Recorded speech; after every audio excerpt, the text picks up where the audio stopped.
Cancer అన్నది ఒక్క చోట అన్నట్టు రాదు. అది మన బాడీలో ఎక్కడన్నా రావచ్చు. బ్రెయిన్‌లో రావచ్చు, లంగ్ క్యాన్సర్, బ్రెస్ట్ క్యాన్సర్, కడుపుకి సంబంధించిన క్యాన్సర్, పేగుల క్యాన్సరు ఇలాగా ఎక్కడన్నా స్టార్ట్ అవ్వచ్చు కాబట్టి ఇది ఈ లక్షణం ఉంటేనే క్యాన్సర్ ఉంది అన్నట్టు చెప్పడం కష్టం. కానీ ముఖ్యంగా మనం గుర్తుపెట్టుకోవాల్సింది ఒకవేళ తలనొప్పులు వస్తున్నాయి, వాంతులు అవుతున్నాయి, దగ్గు, ఆయాసం, దగ్గులో రక్తం రావడము, రొమ్ము దగ్గర ఒక గడ్డలాగా ఉండడము, నిప్పుల్ రిట్రాక్షన్, నిప్పుల్ అన్నది లోపలికి వెళ్ళడము, లేకుంటే పాలు లాగా డిశ్చార్జ్ అవ్వడము, రక్తం బ్లడీ డిశ్చార్జ్ ఏమైనా నిప్పుల నుంచి రావడము, ఒకే ఇదిగా కడుపు నొప్పి, కడుపులో ఆయాసంగా ఉండడము, బరువు తగ్గడం, నీరసం, మోషన్కి వెళ్ళినప్పుడు బ్లడ్ పడడం, ఇవన్నీ క్యాన్సర్ సూచనలు అయి ఉండొచ్చు. మరి ఇన్ని లక్షణాలు ఉన్నప్పుడు మనం ఎలా గుర్తుపెట్టుకుంటాము? దీనికి ఒక చిన్న సలహా. ఇది ఏంటంటే ఏ ప్రాబ్లం ఉన్నా కూడా 2 వీక్స్ కన్నా ఎక్కువ ఆ ప్రాబ్లం ఉంది అంటే ఇది క్యాన్సర్ అయి ఉండొచ్చేమోనన్న డౌట్ మనకి రావాలన్నమాట. సో బాడీలో మనకి ఏ ప్రాబ్లం ఉన్నా అందరికి వచ్చే తలనొప్పులు, వాంతులు, కడుపు నొప్పులు వచ్చి పోతాయి అన్నమాట.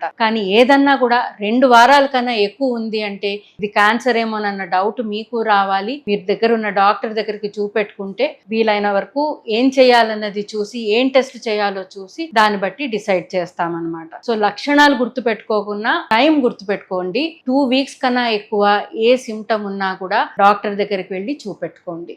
ఇన్స్టా రీల్లు, యూట్యూబ్ షార్ట్లు ఎక్కువ అయిన తర్వాత మనకి క్యాన్సర్ కి ఏవేవో తెలియని కారణాలు కూడా కనపడుతున్నాయి అన్నమాట. సో ఈ మధ్య మనం చూసేది ఎక్కువగా sugar feeds cancer, micro plastics వల్ల క్యాన్సర్ వస్తుంది, పెస్టిసైడ్స్ వల్ల క్యాన్సర్ వస్తుంది, ఇనార్గానిక్ సబ్స్టెన్సెస్ వల్ల క్యాన్సర్ వస్తుంది, ప్లాస్టిక్ బాటిల్స్ లో వాడితే ఫుడ్ దాని వల్ల క్యాన్సర్ రావచ్చు, మైక్రోవేవ్ లో హీటింగ్ చేస్తే క్యాన్సర్ రావచ్చు అన్నది. కానీ వీటిని ఇప్పటి వరకు ఈ ఏ కారణాలకి ప్రస్తుతం అయితే సైంటిఫిక్ గా ఎవిడెన్స్ అన్నది లేదు. మనం గుర్తుపెట్టుకోవాల్సింది ఏంటంటే కొన్నిటికి మాత్రం ఖచ్చితంగా ఎవిడెన్స్ ఉంది. అది ఏంటది? ఒకటేమో స్మోకింగ్, సిగరెట్లు, తంబాకు, పాన్, గుట్కా, వీటి వల్ల అయితే తప్పనిసరిగా క్యాన్సర్ వస్తుంది. రెండోది డ్రింకింగ్, ఆల్కహాల్ రోజుకి ఒక డ్రింక్ తీసుకున్నా కూడా మనం ఆ చిన్న పెగ్గనేమనుకుంటామో అది తీసుకున్నా కూడా 8 రకాల క్యాన్సర్లు రావచ్చు. మూడోది ఒబిసిటీ, లావుగా ఉండడం వల్ల కూడా క్యాన్సర్ రిస్క్ పెరుగుతుంది అన్నమాట.